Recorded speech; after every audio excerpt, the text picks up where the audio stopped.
Okay, so coming to realization, after realization, not before realization, I realized that there was never an individual called me. Okay, there was always only absolute.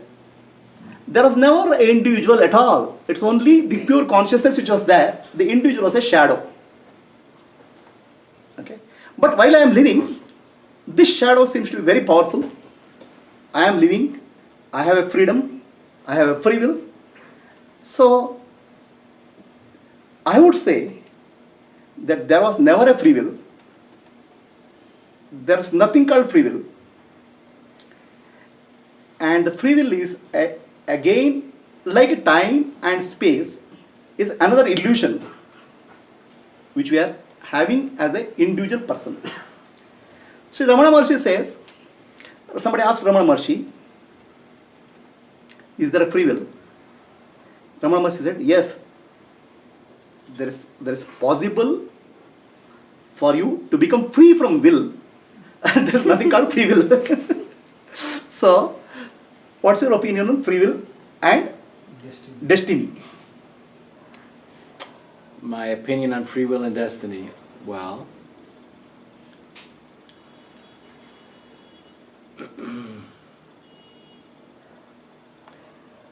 evolutionary biology, the study of evolutionary biology, and integral psychology is continuing to reveal to us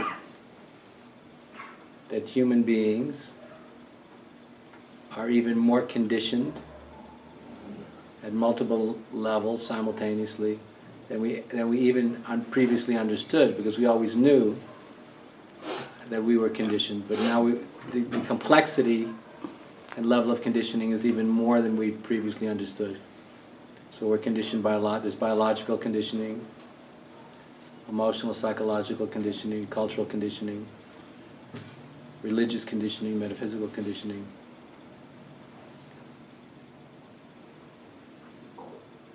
So in so many ways, so much of our experience is very mechanical.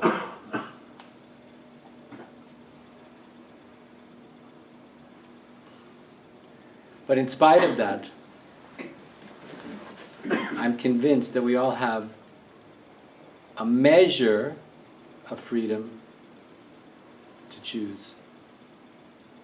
It's not a lot, but it's something versus nothing, and that's a big difference. So if we have no freedom whatsoever to make choices, then we are simply biological robots who either are living in ignorance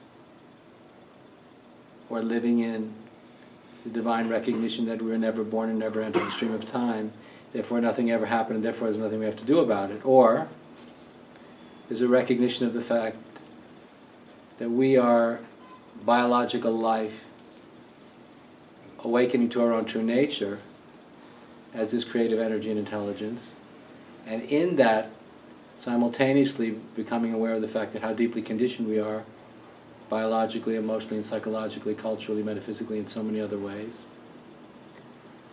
And through contemplative introspection, we can begin to become more and more aware of the multiple dimensions in which we are a bundle of condition. We all are a bundle of so much conditioning, and to the degree to which that's true, so much of our thought process, emotional process, life choices are usually not reflections of freedom, but reflection of conditioned responses in which there's almost no freedom at all. And there's no moksha in that. But I believe that we're not completely conditioned, that there's a measure of our awareness that's not, because, and it has to be true, because the degree to which we can bear witness to our own conditioning is inherently from a perspective or part of ourself that's not conditioned. Otherwise we wouldn't be able to even be conscious or cognizant of the conditioning itself. So we have a measure of freedom to work with. We have to be very humble, because it's not a lot. But as we awaken to the truth of how deeply conditioned we are, biologically, emotionally, psychologically, culturally, and so many other ways, we need to work calmly and with dedication to expand that capacity of bearing witness to how deeply conditioned we are, and in that, slowly developing and cultivating a capacity to make choices that are free from conditioning, and that are, and that simultaneously we have access to the inherent freedom of our own true nature, either as the self that's never been born and never entered the stream of time, or as the energy and intelligence, or as the energy and intelligence that created the universe, which is the evolutionary impulse. And so when this small measure of freedom to make choices is aligned with the evolutionary impulse, the choices we make, and the important choices we make, and the important actions we take become expressions of divine will. And there is a very profound difference in a human being who has awakened to this measure of freedom to choose, and has gone on to align that measure of freedom to choose with the creative impulse in the universe. There's a big difference between someone who's gone through that kind of transformation, that transition, to someone who is not. So I know that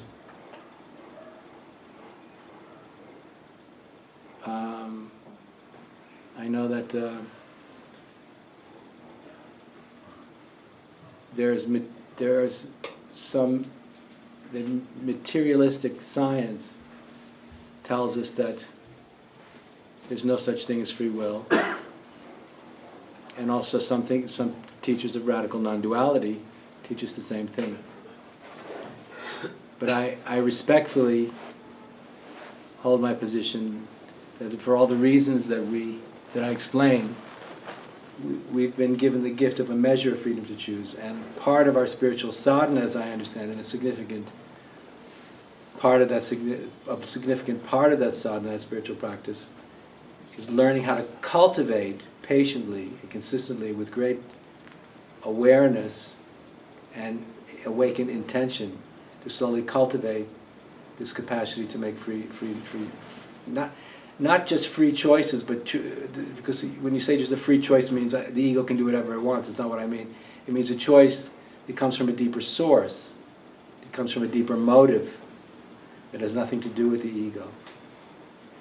And I think a big part of the spiritual work, ongoing spiritual sadhana that we all have to do, is cultivate that capacity ongoingly, because we can all always,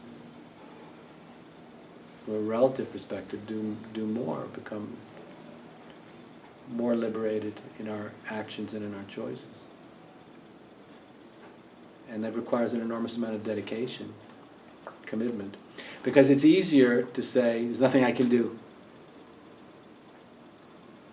It's much easier just to let go into either from my perspective, from some kind of either materialistic belief that there's no such thing as free will, or a metaphysical conviction in the fact that the choosing faculty is always hopelessly lost in conditioning, and I don't believe that either. But relinquishing the overwhelming task of cultivating this measure of freedom we have to choose. So I'm sorry, I lost my train of thought, but I'm saying it's much easier to relinquish it, because it's an incredibly huge burden of spiritual responsibility to work on this eternally. But I believe that's what sadhana is for. That's what sadhana is for. Can I ask a question on that? Sure. A free will, in some sense, we can agree with respect to the past. In other words, many times in our life we come to a cross point, and we are given many alternative paths. And our past destiny makes us choose one of the paths given to us. So it is true that we didn't have a choice up to the point we came to that point. So in other words, destiny brought us to the point where now it offers multiple choices. and we have free will at that point to choose again. We didn't have a choice to come to that point. That's true. Well, we had as much of a choice as we had at the time. But hopefully, if we have evolved, learned, grown as a result of what's happened since then, now we have a greater measure of freedom to choose than we did Then we then. get to the right path. Well, there's no absolute right or wrong. There's no. We're talking about a relative context. So hopefully, Let me ask again. sure. At several points in our life, we face with a question, what path to choose, right? There are always alternate paths. It is true that whatever we did in our past, our karma and past destiny, brings us to that point. So we can't change that, we didn't have a choice there. So our whole life stream has brought to that point, but at that point again we have a choice. There are several paths and we choose, to the extent we're awake, whatever we decide, we follow a path, and that will decide our future destiny again. So it is like a series of points, at every point we have a choice. But in the larger sense, our destiny determines where we are. But at a cross point, still we have a choice to take path A or B. Is it not true?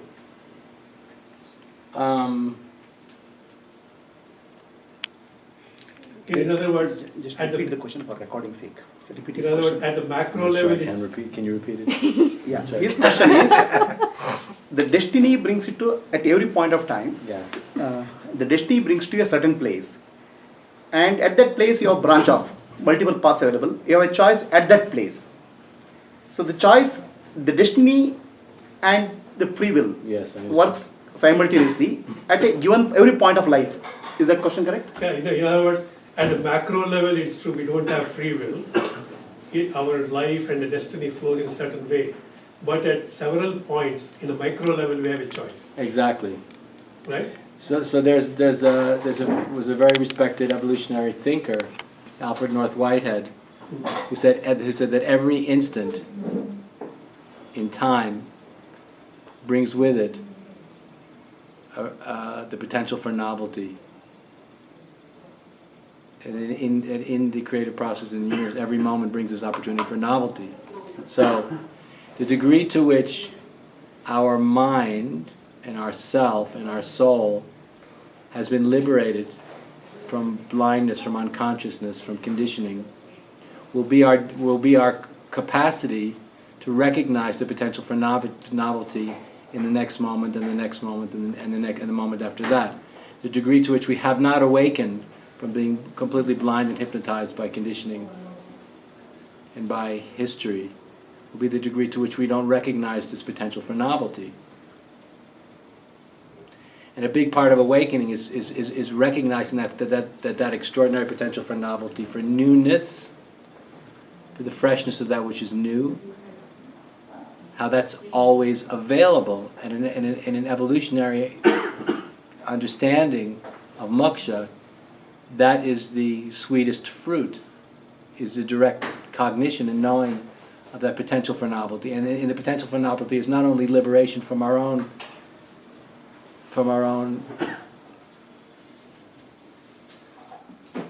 ignorance and history, but is inherent in us the potential for the universe to create itself at a higher level of complexity through us.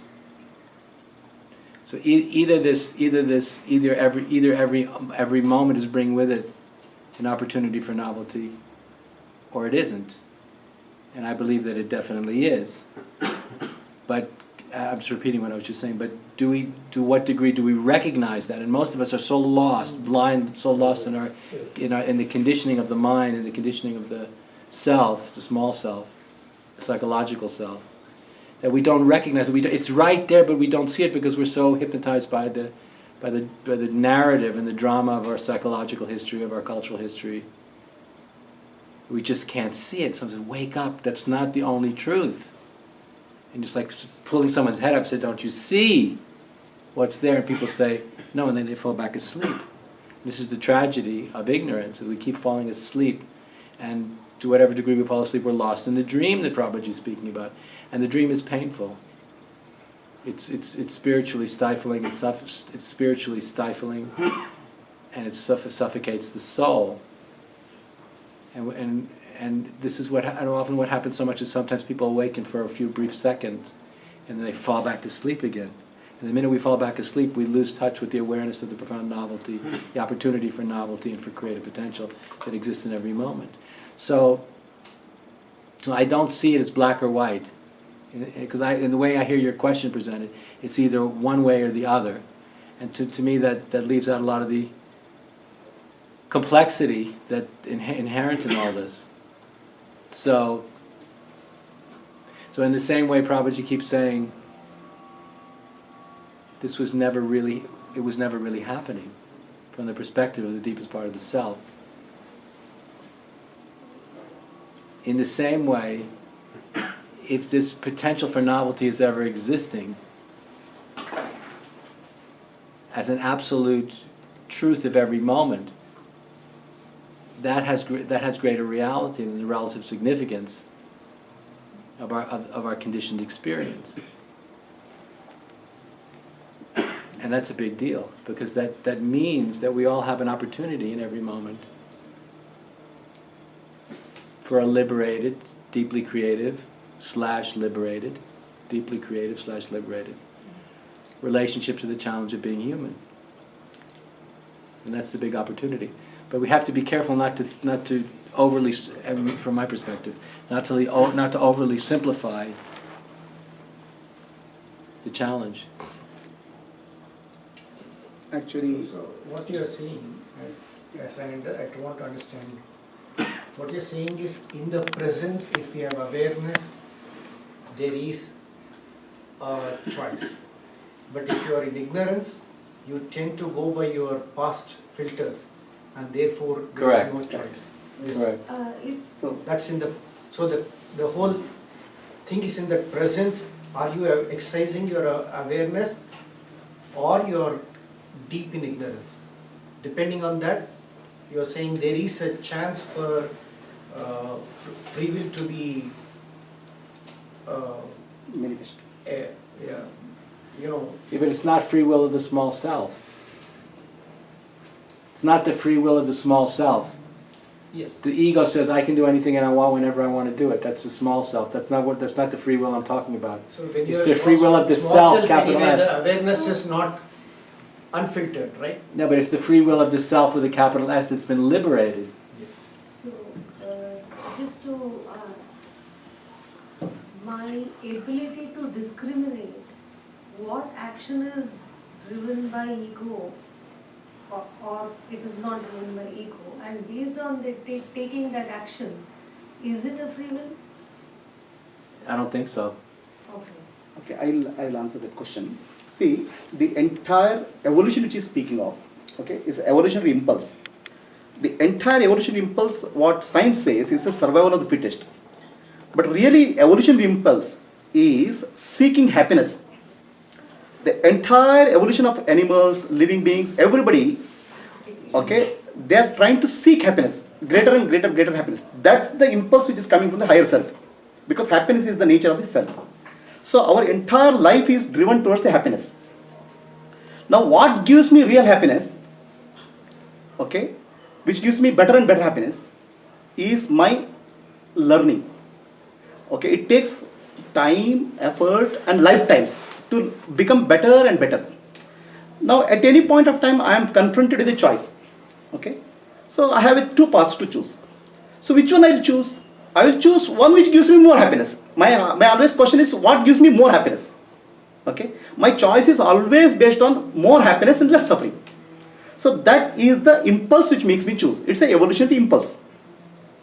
Now over a lifetimes, incarnations, we have learnt what doesn't work, and that is actually from unconscious you are moving to awareness. So if I have to make a really free will choice, so I don't have to make any choice because I am already happy. Happiness, I don't have to do anything. Real happiness, evolution impulse is happiness. Really I have to make a choice. I will say I will not make any choice because my nature is happiness. Why should I make a choice? So which means if I am unhappy, there is ego. You are happy also, there is ego. So our choices are dependent on the evolutionary impulse called impulse which is driving us called happiness. So whenever you make a choice, you always choose between what gives more happiness, you make a choice. But this is still in the domain of your conditioning, because who makes the choice? I make the choice. Who is that I? A conditioned identity which has learned over a period of time how to make a better decision. Okay? So the identity is conditioned over a period of time. This didn't work. Last lifetime I got married. This time I won't marry, but I'll have a girlfriend. So, so all these decisions are strategy learned by the conditioned entity. Now, even if you, with all the choices you make, still you are conditioned only, because you are making a choice with that conditioning. So now the question is, can I jump from conditioning to unconditioning? Okay? So unconditioning means I don't do anything because I am happy already.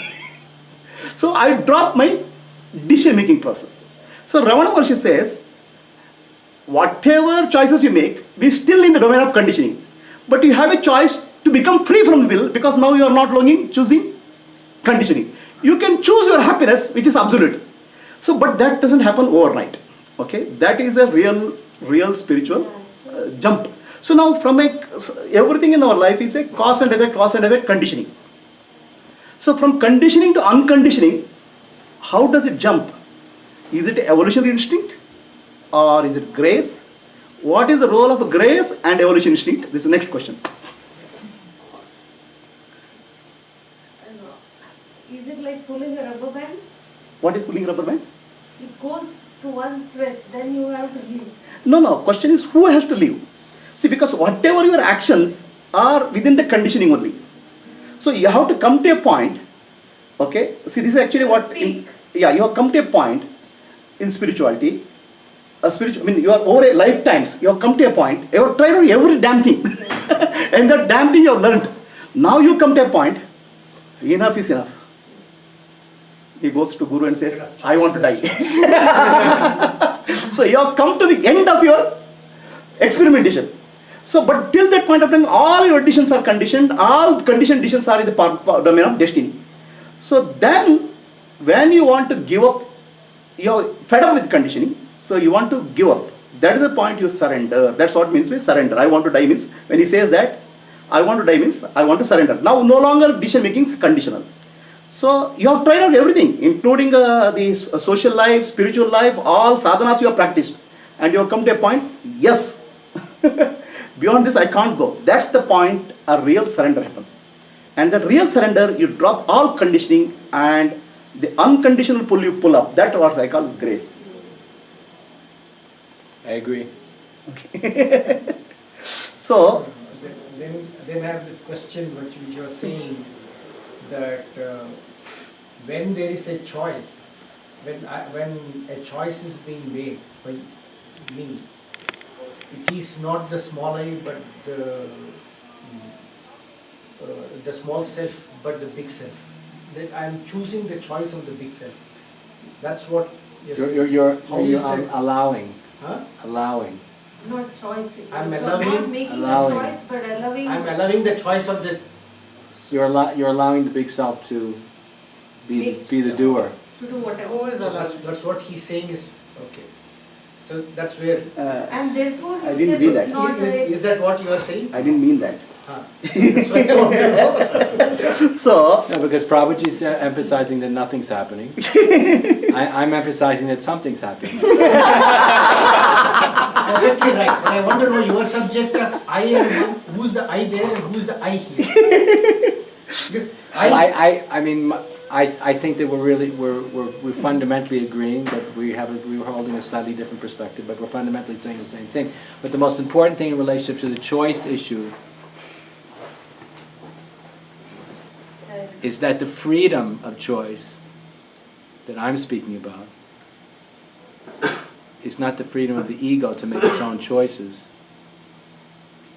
So when we relinquish the ego's need to be the one who's in control, to be the doer, this deeper, what I call the authentic self, comes to the front. And the authentic self has a completely different agenda, completely different motives that are not self-serving, that are inherently not self-serving, that are inherently altruistic. And the awakening to that authentic self is the experience of freedom. But that chooser is not personal. Does not exist. It's not a personal self. It's not the unique dominion of you or me. It awakens this function, this capacity awakens in anybody who's able and willing to let go and to That is surrender the choice to of the the small authentic self. self is what you're saying. Yeah, but then the authentic self is coming from the source. That's the source. For example, when a guru speaks, a real guru is awakened to the source or to the self. The self speaks through them as them.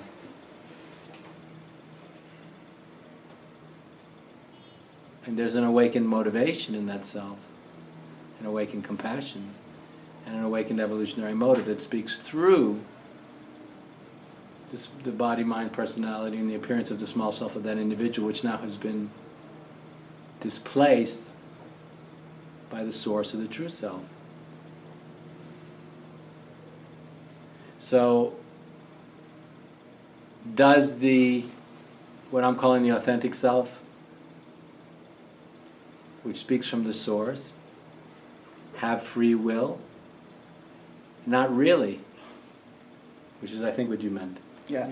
That's So- good. Which I think what you meant. It has no choice. It has no choice. He's only looking at the authentic self all through. Yeah, but listen. Whereas we are looking at Yeah. both. Yeah, but listen, but it has no choice.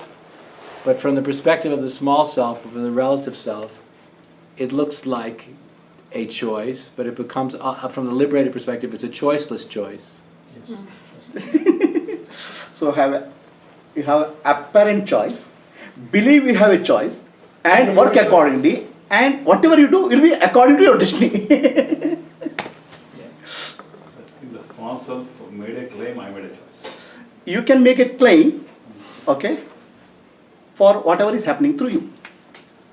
So I'll give just normally an analogy I'll give. Somebody is sitting near an ocean. Okay, waves are rising and falling, and he has a stick in the hand. Up, up, up, up, down, down, down, down, and he has a big mush. People come and ask him, "What are you doing? Don't you see I am commanding the ocean? See, up, up, up, up, up, wave is rising. Down, down, down, down, wave is falling."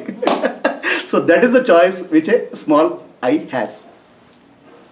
That's the ocean management. That's the ocean management I see in corporate. Ocean management.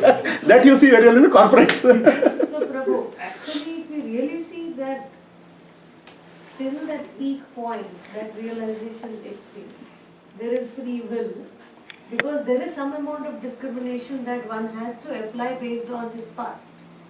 But once the total surrendering happens, there is no free will actually. So no, but the thing is that actually is driven by it's not a free will, I will say. Ego. It's an evolutionary impulse. Yes. The evolutionary impulse is a mechanical force, which is pushing you moment to moment for more and more happiness. Okay? So that is not your choice. Even if you say the happiness, the evolutionary impulse is there. It makes every moment you make a choice. And always you evaluate, I have two choices, which is better? Now you call it as free will. Yes. So you are driven by completely evolutionary impulse called happiness. Okay? And I am thinking I am moving the stick up and down. Up and down. And based on that, So all the while, the entire evolutionary impulse is driving your every decision making, every single step. And finally it will come to the same evolutionary impulse will take you to a point where no more decision can be made. So that's you say, oh my God. Sorry. Okay, so I'll just put one more. Twist. So, I have a question. yes sir. Why are you equating evolutionary impulse as a necessary requirement for happiness? Where is happiness equivalence there? See, There's an impulse. yes, every choice we make is based on happiness. Actually, decision. You're making an axiom, you're making a statement. Correct. So, the happiness is desired or happiness is defined by the small I. Yes. Okay. Pleasure. Yes, sir. But now I am at a big S. What is biggest? Self. Big Authentic self. self. Big self. Let's take. I have no choice but to become. That means the impulse is to do something, otherwise I'm quiet. So I'm not even worrying about whether it's going to be happiness or sadness. I have no idea. I'm just doing it because that is my nature to do.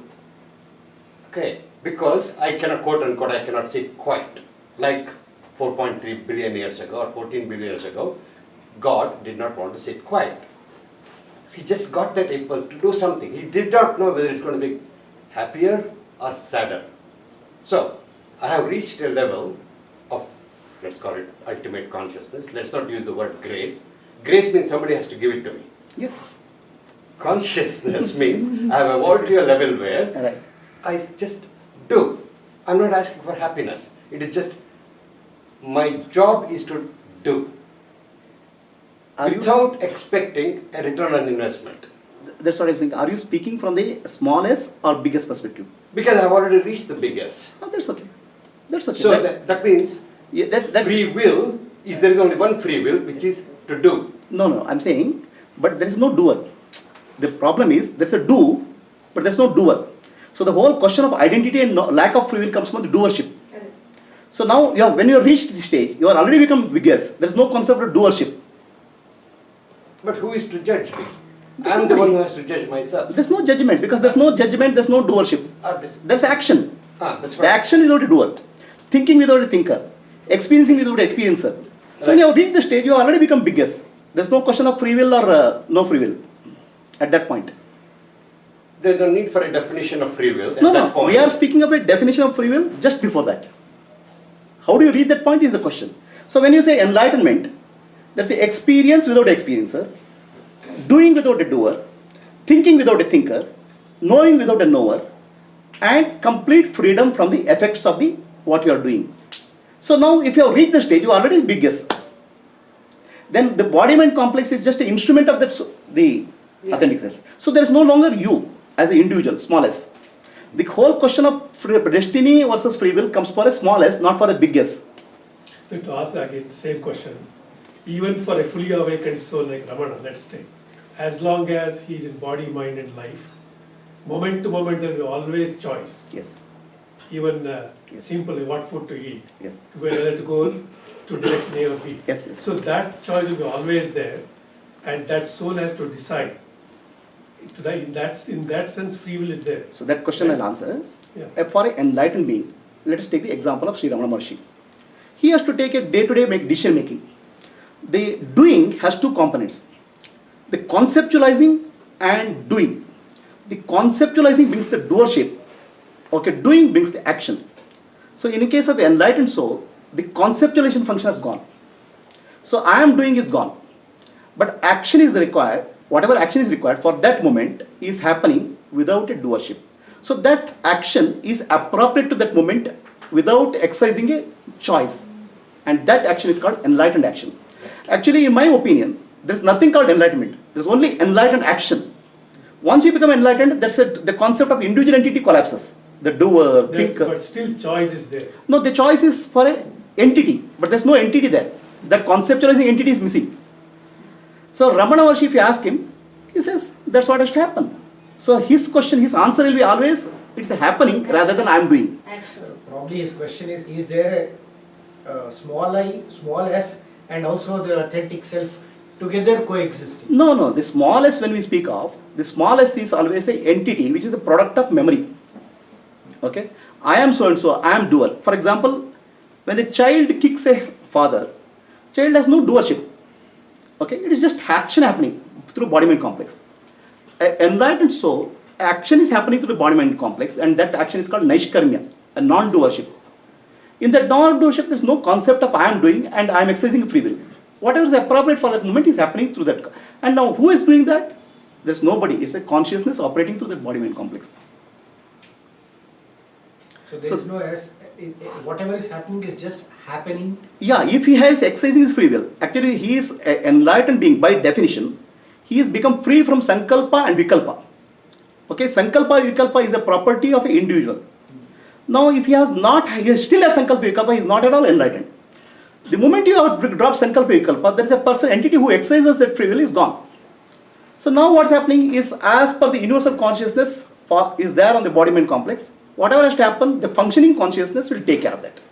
But conceptualizing consciousness is gone. I am the doer, I am doing, I am exercising free will. No. For example, Ramana Maharshi had to undergo surgery, very painful. Anesthesia was, without anesthesia, he had to undergo surgery. For I said, if I have free will, I said, no, I don't want to. He just. So what happens is that we have to understand that the entity is a product of memory past, and whole process of enlightenment dissolves that entity, and the conceptualizing part goes, functioning part remains, because body-mind complex is running. So heart beats, the kidney operates, all those things will be, and brain works. And whatever is appropriate for that moment is the right action will happen. That's my understanding of an enlightened being like Ramana Maharshi. But in the meantime, the reason I said the meantime is Yeah.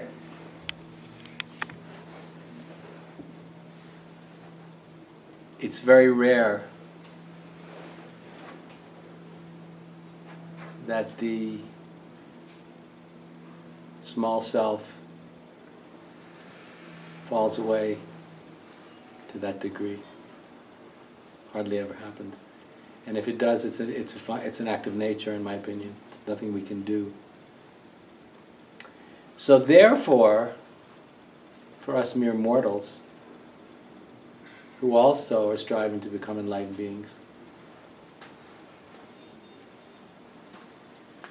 we have to come up with a conceptual framework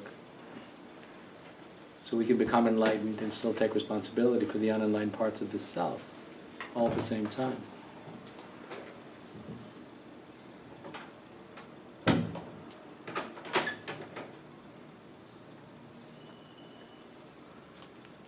So Although there is no effort, what you're saying is there should be an attempt on your part to do the effort.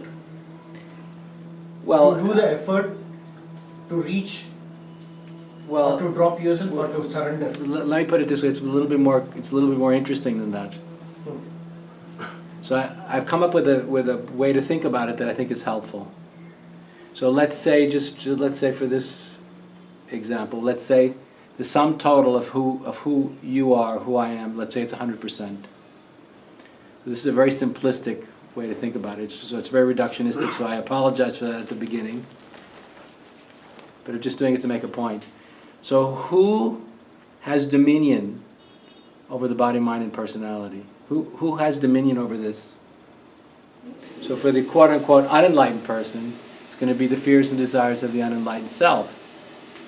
The fears and the deeply conditioned fears and desires of the unenlightened self.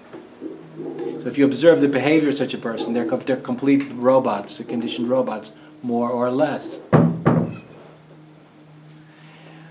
But in such an individual, for some karmic reason, from some positive karma, good karma, there's a spark of consciousness. The person goes, oh my God. And they see it. They realize that's who I really am, that's the truth of who I really am. So the spark is seen, and after that spark is seen, instead of the body-mind personality being completely dominated by and in control of the deeply conditioned fears and desires of the small self, there's a spark of knowledge, self-knowledge. And self-knowledge is inherently free from conditioning. It's inherently liberated. So let's say this spark now is 3% out of 100. So that means now that the individual is 90, this is a very primitive model, so forgive me. So let's say the body, mind, personality now is under the dominion of 97% of ignorance and conditioning, 3% liberated awareness. So you're not going to see much change, but something profound has shifted. Let's say the person does sadhana, meets a guru. Meets the guru, they have a profound experience when they meet the guru, they continue their own personal sadhana. The 3% starts going from 5%, 10%, 15% of consciousness now is permanently awakened within the body, mind, personality of such an individual. This is an enormous shift. Now the person knows that the self, with a capital S, is his or her true self. And even though they're still fundamentally dominated by their own ignorance and their own deep conditioning, they know through all of it that there's a deeper reality, but they're not able to act as that yet because they're still fundamentally trapped. But when as a result of continued interaction with the Guru, continued sadhana, the 15% goes to 20, 25, 30, 35%, this self, capital S, consciousness grows and deepens. It goes 35, and it keeps developing 35, 40, 45%. Now the person can speak very eloquently about enlightenment and about the difference between the small self and the big self, but the person's not free yet.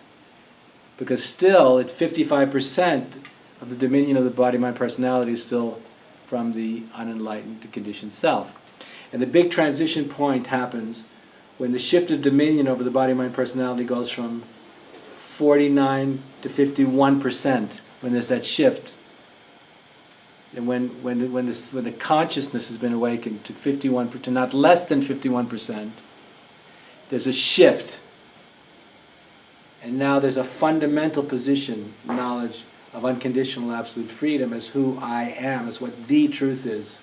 Even though there's still 49% of conditioned ignorance, blindness, and unconsciousness, instincts, and ego.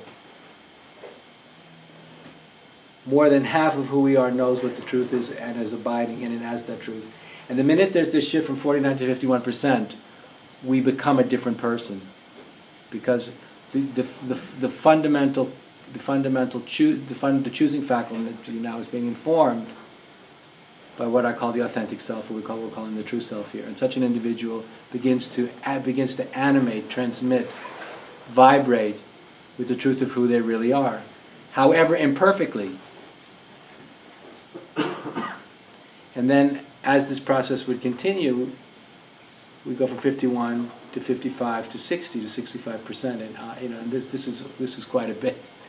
I mean, we're talking about being realistic here. This is not just some idealistic fantasy, because but such a thing is actually possible. When we think about the possibility of moksha, I believe anybody who is absolutely, deadly, completely serious, which most people are not anywhere near being, it's possible to reach this. It's possible to reach this 51% transition point, which changes nothing less than everything. That doesn't mean we're fully enlightened after that, and I personally am skeptical about the idea of being fully anything, because in an evolutionary context, which is different than an Advaita context, the developmental potential in human beings is always more than it could be more than it is now, no matter who they are. But that's another discussion for another time. But I think if we're going to take the idea of moksha seriously, we have to realize that an example like Ramana Maharshi, for example, and other Jivan Muktas like him, Avaduts, are, in my opinion, freaks of nature. They are spiritual prodigies of the highest order that became, as they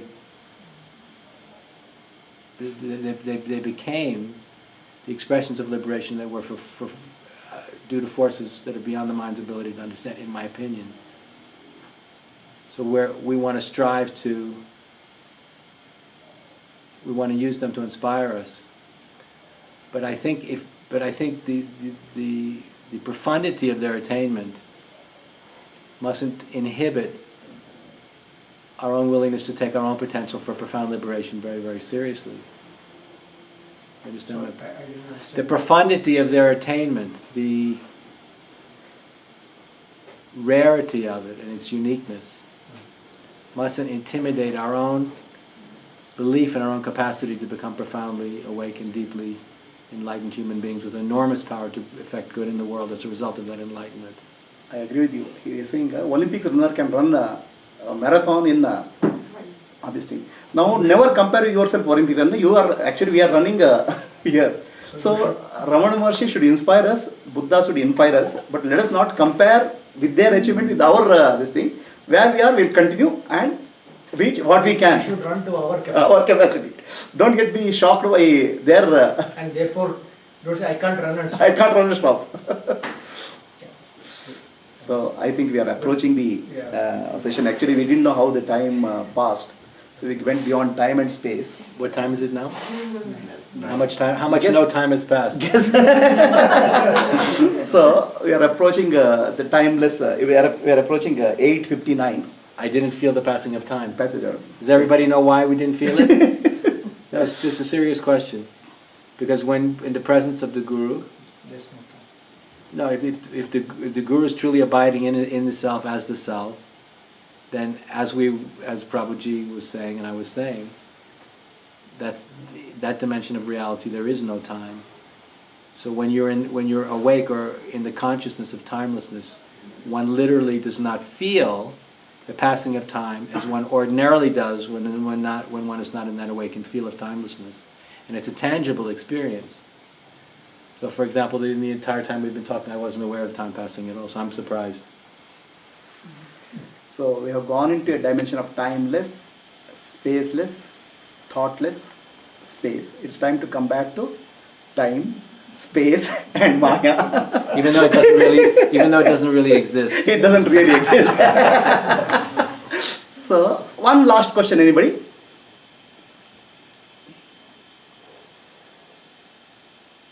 Okay, I will ask the last question. People speak of enlightenment experience. Okay, our books are full of miraculous, marvelous stories of enlightenment experience, so much of awakening, so much of experience. Okay, so what is your experience of enlightenment? My experience of experience. No, I'm saying when these experiences are there, actually they will start sometimes motivate people. Sometimes they will start craving for that experience. Sometimes they will wait for an event of enlightenment to happen. Okay, so it's like what happens is the experience is written through books, stories. Yeah. They become sort of either motivator or demotivator. I have not got that experience. So what's the question? Sorry. So the question is, what is an enlightenment experience? Is there an enlightenment experience? One-time experience. Is it one-time experience? Is it multiple experiences? Is there an experience called enlightenment? All are true.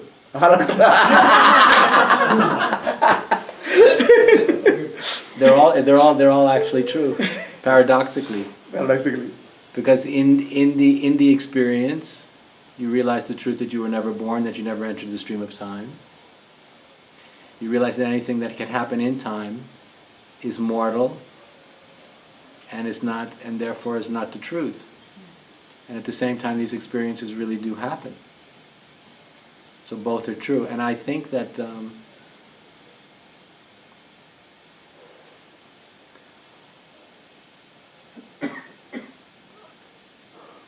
I think powerful experiences, transformative experiences, are very important because they give us motivation and absolute confidence in absolute reality. And so without these experiences, we're never going to be able to be free from doubt.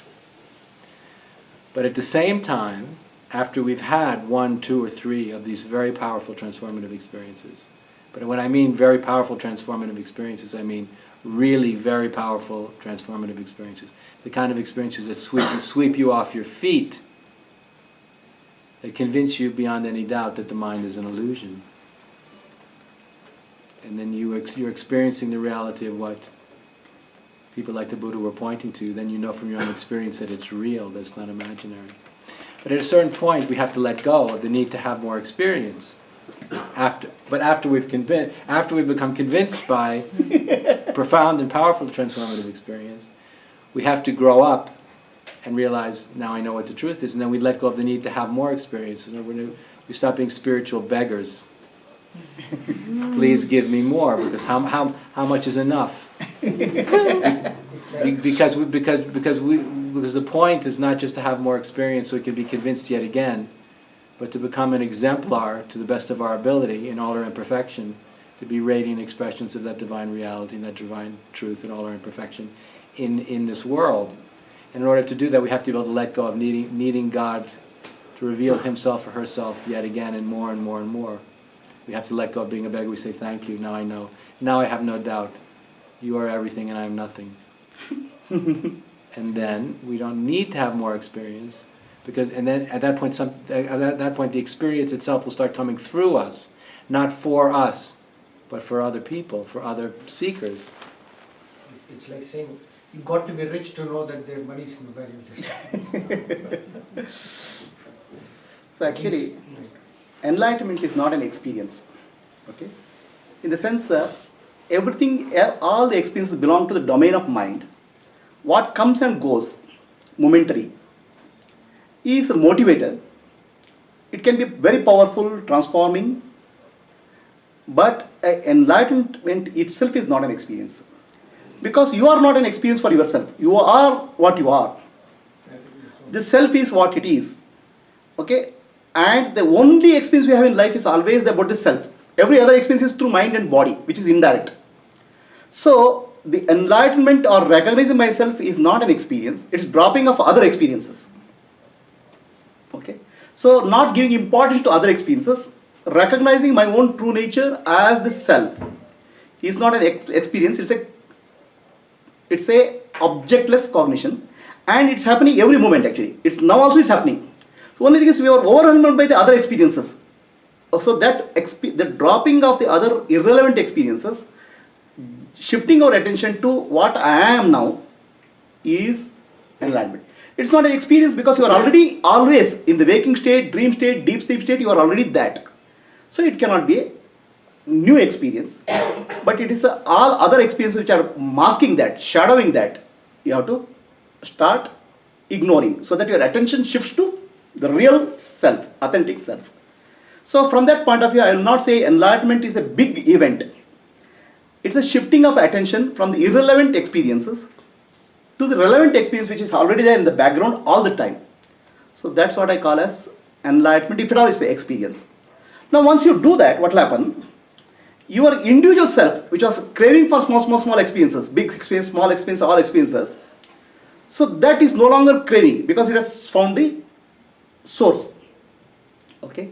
So now that small self is no longer there. It is the largest self.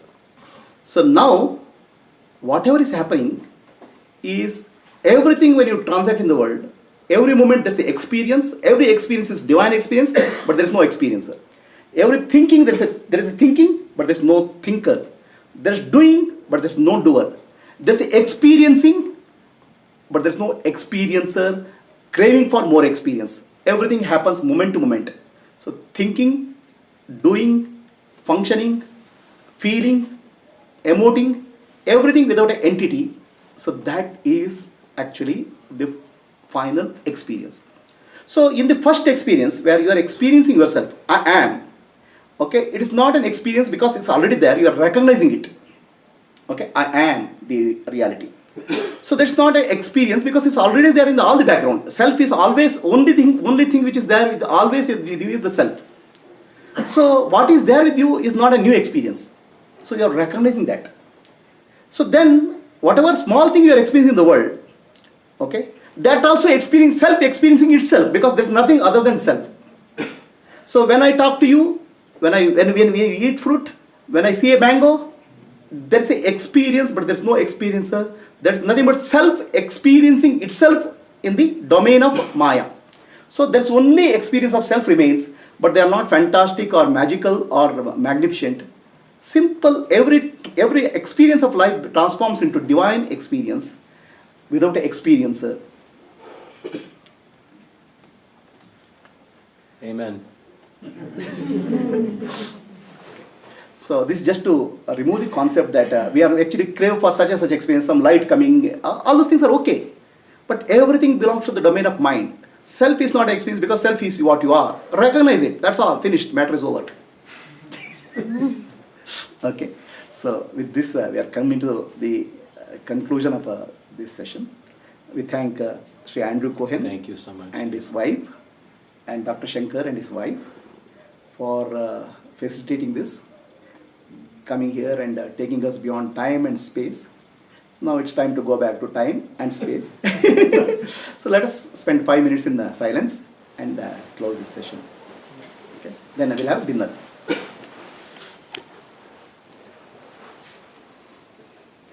Just switch off the lights, please.